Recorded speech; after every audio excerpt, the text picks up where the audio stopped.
Hey, what's up guys, it's Unleash here today, and we are back with another video on Sonic Frontiers. So we have a new interview with Takashi Iizuka on Sonic Frontiers, so let's jump right in.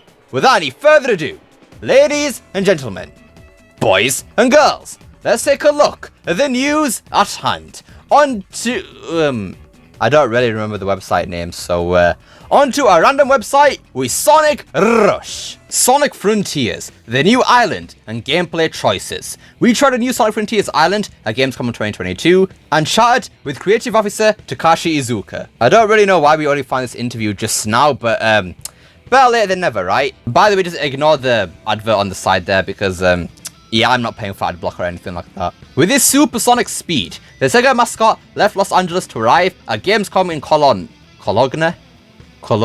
Not sure how I pronounce that. After the first test of Sonic Frontiers at the Playdays of the Summer Game Fest, we met the Blue Hedgehog again in Germany, where he was present, only for insiders, another short demo that included the second macro area of the production. For the occasion, we also chatted with creative officer Takashi Iizuka, in order to better understand the creative and playful philosophy from which the open zone setting was born of the game. Unfortunately, even without an area more varied and full of optional activities than the one explored in California, our concerns about the adventure, which emerged during the previous test, remained almost completely unchanged. That isn't a great sign.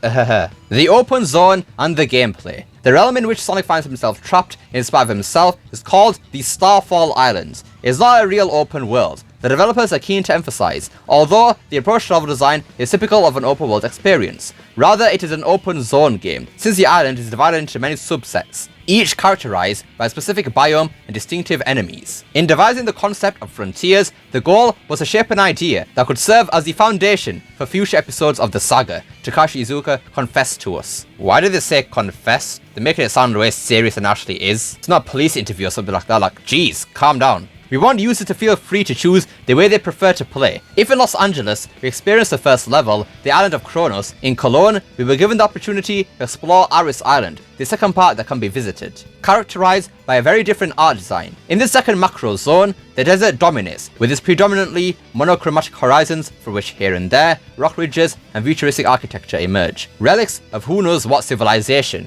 Also in this case, the hyper-realistic artistic choices of the environment contrast with the scenic elements taken from the more classic adventures of Sonic, including ramps, trampolines, and acceleration tracks, with a more colourful and cartoon aesthetic, which do not fit well, amalgamate in our opinion, with the context of the Starfall Islands. Yet the main problem, once again, is not stylistic in homogeneity, I think I pronounced that right, which as we'll see, obeys precise narrative ambitions, but game design choices that seemed out of focus. The pop-up of entire structures a stone's throw from the protagonist prevents a correct reading of the path to follow, while the progress is also quite fragmented in this second stage. Alright, so we're getting a bit of complaints about the art style of Sonic Frontiers, so yeah, nothing new. I guess it's just going to go down to personal preference. I mean, personally, I really do like the art style of Sonic Frontiers. I think it works well, and obviously, we've been wanting a realistic art style for ages now, so we finally have it right here, so I'm not complaining personally. But then in terms of gameplay, it sounds like Aris Island's going to be quite stop and go and everything because it's quite fragmented according to these people, so hopefully that's just them being bad at the game and not just a gameplay issue with the game, because if it's going to be the latter, then that's going to be quite disappointing. On the other hand, a high-speed path positioned along the open zone lasts just over a few seconds, followed by other situations of disorientation before finding the next ramp and collecting the tokens needed to advance in the main quest. It is an alternation of rhythm that they have found not worthy of the super accelerated races to which the Blue Hedgehog has accustomed us, with an ups and downs of involvement that are not particularly enthralling. The good thing is that, at least in the Aris Island, the variety of the playful offer seemed to us wider than that of the island of Kronos. Puzzles and optional challenges, not to mention more guided and spectacularized situations by the scripts, led us to hope that the density and diversification of content of Sonic Frontiers will increase with the continuation of the adventure. Wait, adventure? Sonic Adventure 3 okay, I'm sorry. That was not funny at all, I'm sorry. Anyways, so yeah, Aris Island does seem to be better than Kronos Island from what we're hearing here. But when they mention scripts, I don't know what they mean by that. Do they mean like story or scripts as in scripted section like automation? I hope it's the former and not the latter because yeah, I don't want to have some automation in there. I mean obviously the rails and stuff are going to be there, but yeah.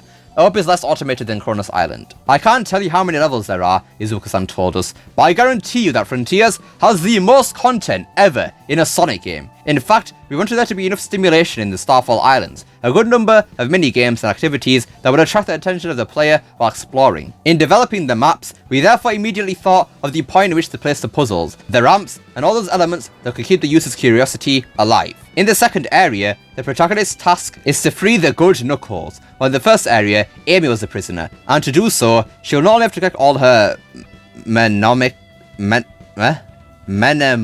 tokens. Is that a word? I think it probably is, honestly, but yeah. But also face mandatory and secondary bosses. So Sonic Frontiers will have the most content ever in a Sonic game, so that's good to hear. I mean, I think it was kind of obvious because obviously it's going to be 60 hours at the minimum to actually complete the game, like 100% and everything, so that's bound to be a lot of content, but it is good to hear that there'll be a lot to do in Sonic Frontiers, even post-game. Sunshark prowling among the moors. To beat it, we have to grab its tail and hang on to it, waiting for a window of offensive opportunity to open, through which to target the enemy. A clash as simple as it is, intriguing in his attempt, partly clumsy and partly successful, to make the action spectacular. So yeah, we already knew about the Sunshark boss, so yeah, moving on. The idea for the open zone was to take the typical elements of the classic Sonic games and place them in a wider context. Alternate the rapidity of the high precision gameplay of the other chapters with the exploration of a larger setting where the player can feel free, continues the creative officer. In short, it's a new style of play. We know, however, that fans really love the more traditional approach, and it's for these reasons that, within this context, we have also introduced the levels of cyberspace. The addition of similar stages, in our opinion, represents one of the most positive aspects of the entire production. So yeah, the other thing that cyberspace is going to be the highlight of the game, so maybe that means cyberspace is going to be good?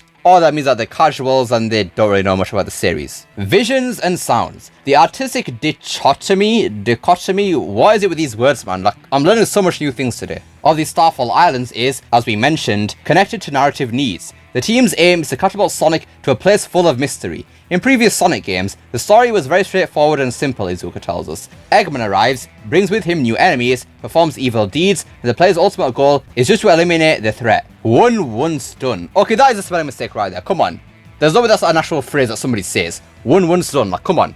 Come on, give me this one, please. The happy ending is reached. With Frontiers, however, we want to take the protagonist to an unknown place. Amy, Knuckles and the others get trapped in cyberspace, and only Sonic manages to get out. He does not know what is going on, or where it's found, nor what he has to do to save everyone. A feeling of disorientation that we want to transfer from the protagonist to the player. This is a new way of telling the story, more mature than in the past, as can be seen from the tone of the story and the cut of the cinematics we have witnessed. In this sense, the artistic choices discussed above also move from storytelling to art design. Everything is aimed at strangling Sonic and whoever impersonates him. What the hell? What?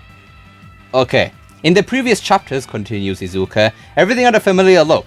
The user knew that the environment possessed the typical mood of the Sonic games, and that the enemies to face were those of Eggman. In Frontiers, the explorable world is not yet as particularly cheerful tones, and everything contributes to creating the aura of mystery I told you about. Visual choices and sounds go hand in hand. The composer is the same as Sonic Forces. The intent is to mix the classic Sonic theme with those of the island we will visit. Also on the musical level, the team has tried to achieve a balance between past and present, with that touch of mystery that characterizes all the audio-visual choices present in Frontiers. Sometimes the music emerges from nowhere, other times it fades, in some points it follows the hyperkinetic rhythm of the gameplay, and on other occasions it slows down to make room for environmental samples. That to me sounds like adaptive music. That's what we want to see. Brilliant. From the words of the creative officer, therefore, a very precise artistic and playful vision emerges, and whose success, as always, the public will have the last word. For our part, as reiterated at the beginning, we believe that Sonic Frontiers continues to present some manufacturing uncertainties, doubts that can be dispelled or confirmed on November 8th, 2022,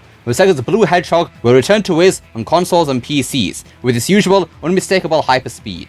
Anyways, that about does it for today's video. So overall right here, we had quite a mixed review on Sonic Frontiers. They think the open world is kind of boring and whatever. They think the music is good and the visuals are kind of needing some work because they don't really fit. They think cyberspace is the highlight of the game. Then from Izuka, we know that Sonic Frontiers will have the most content ever in any Sonic game, and that there could be some adaptive music in the game, so that's pretty nice.